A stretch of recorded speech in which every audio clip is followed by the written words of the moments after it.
Hi, this is Danielle from Some Damn Good Wine. Today, I'm going to be talking about harvest prep activities, the main theme that I identified, and then my favorite harvest items.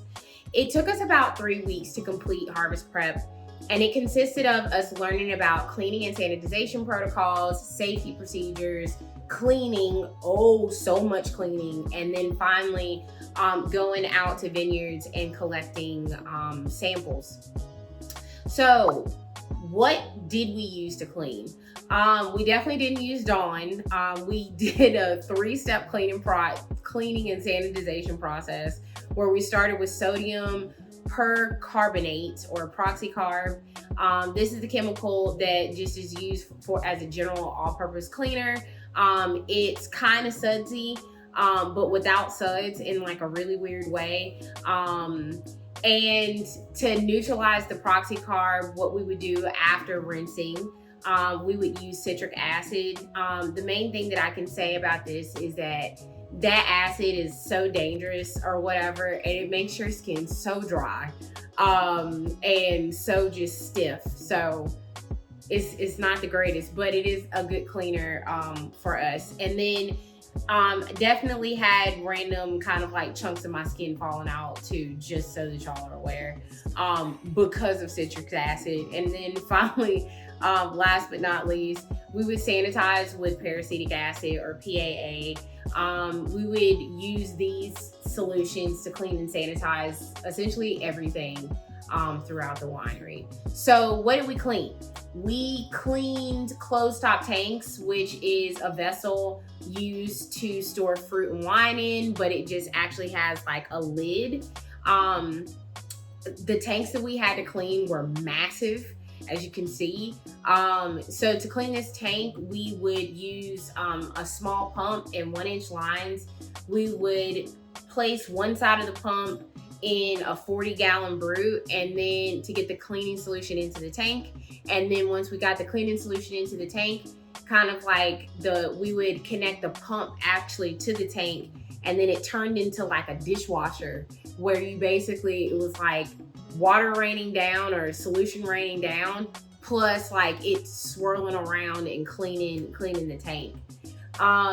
If the tank actually was visually dirty, and it was something that we knew that the solutions wouldn't clean, we have had to get inside tanks, take a power sprayer, and like literally go and like kind of like get the stuff off of that. I lately have been having to do that.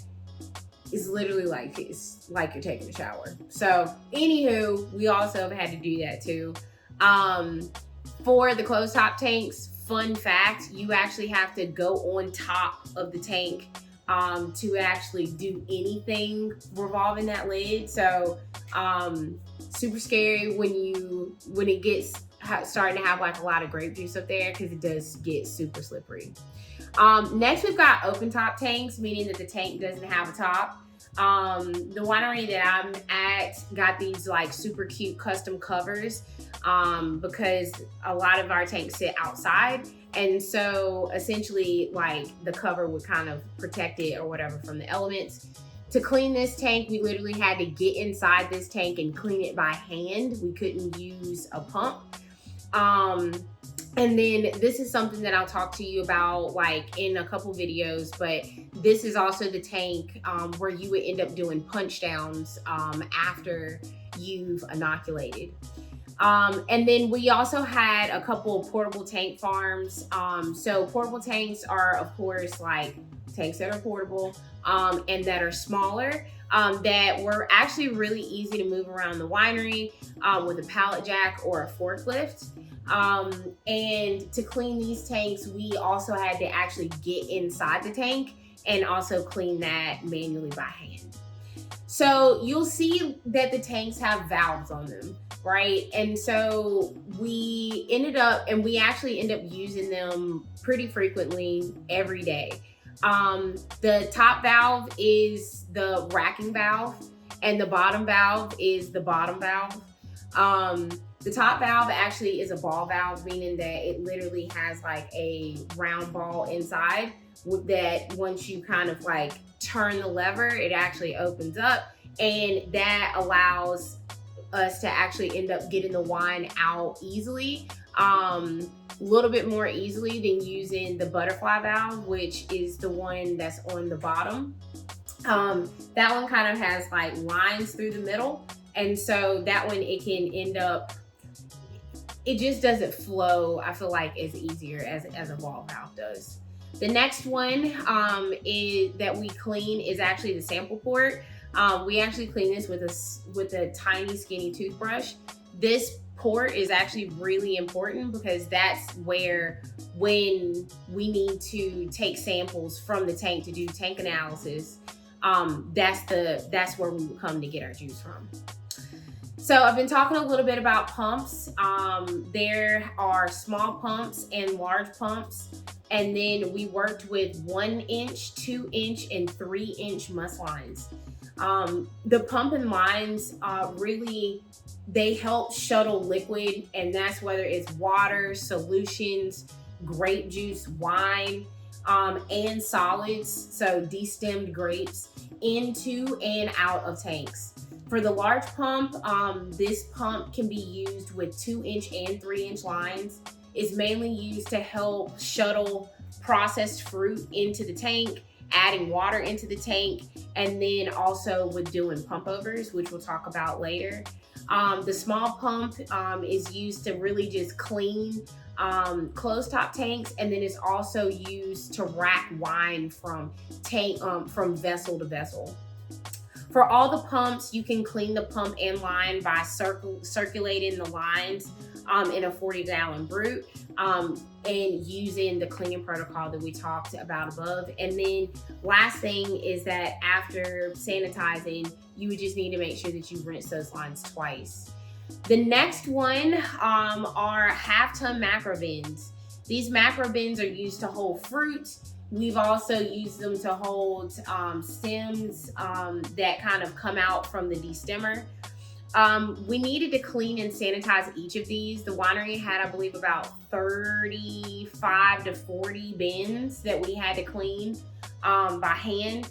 And so we would power spray it and then essentially wipe it down and take it through the 3 cleaning step process. This next one is called a sump. The sump is like a strainer and a farm sink on wheels. And as you can see, we let juice run into the screen. It ends up catching the fruit because the fruit does go into the tank. Depending on why you're using the sump, the juice will be either pumped back into the tank, discarded, or just moved to another vessel. This next one was super cool. We had to steam barrels. If a barrel is empty, moisture needs to be applied to that barrel on a 6-month schedule. So during harvest prep, it was during that time of the year where a lot of the barrels needed to get steamed and pressure washed. And so this also kind of helped us to identify the barrels that actually needed to be repaired. And we were able to repair those, or the barrels, help them to identify the barrels that they could sell.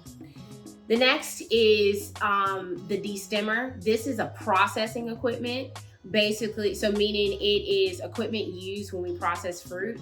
It does basically what it says. It removes grapes from the stems, and those grapes then fall into a T-bin or an auger.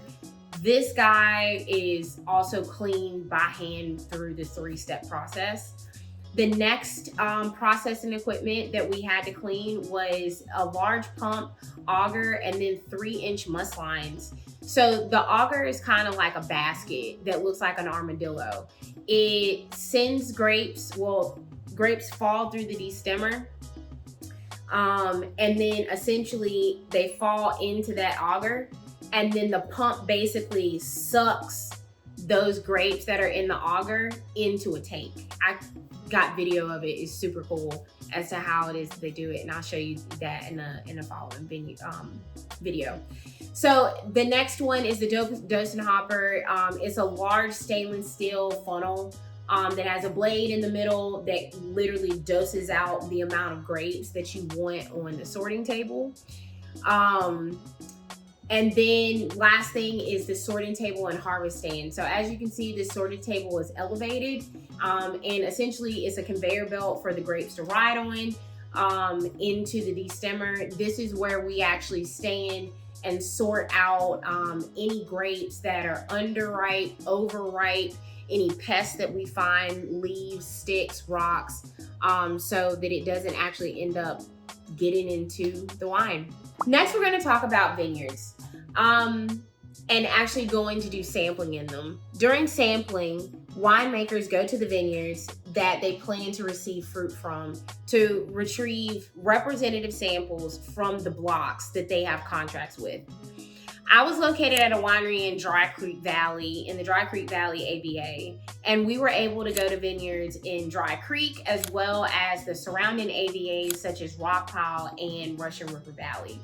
I personally was able to go and walk through and sample grapes from Mounts Family Winery, Maple Vineyards, Bella Vineyards, Stones Throw Vineyards, Westfall, which is in Rockpile, Rocky Ridge, which is in Rockpile, Umino, which is in Russian River, and Jenkins Vineyard, which is also in Russian River. Within the vineyards, we would go and we would collect whole grape clusters in large Ziploc bags. And once we got those bags back to the lab, we would then go and then we would smash the grapes to actually make grape juice. And then we would take that and then test the grape. We would test the brick levels and pH levels based on that grape juice. And essentially it would continue to happen at least weekly, maybe even often than that, just depending on the heat spikes throughout the remaining of the summer.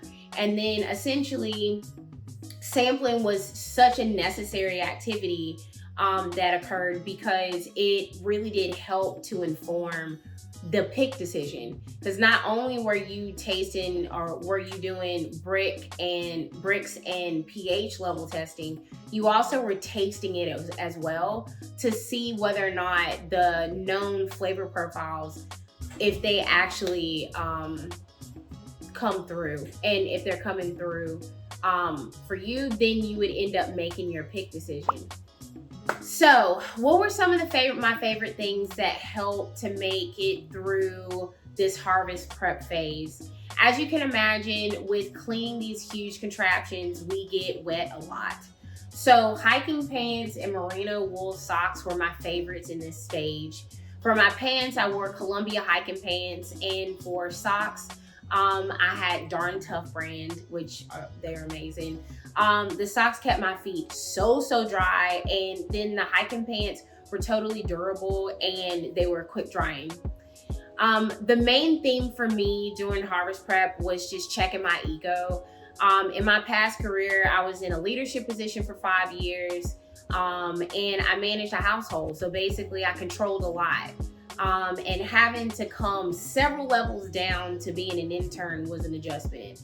So I'm super grateful that I was aware enough to notice that and just kind of check myself. In doing that, I was able to shift into absorbing information through observation, on the job training, and just being curious and brave. By making this shift, I was able to understand the process, and that's the reason why I'm able to share my experience with you now. So I hope that you found this helpful. Thanks, and be well.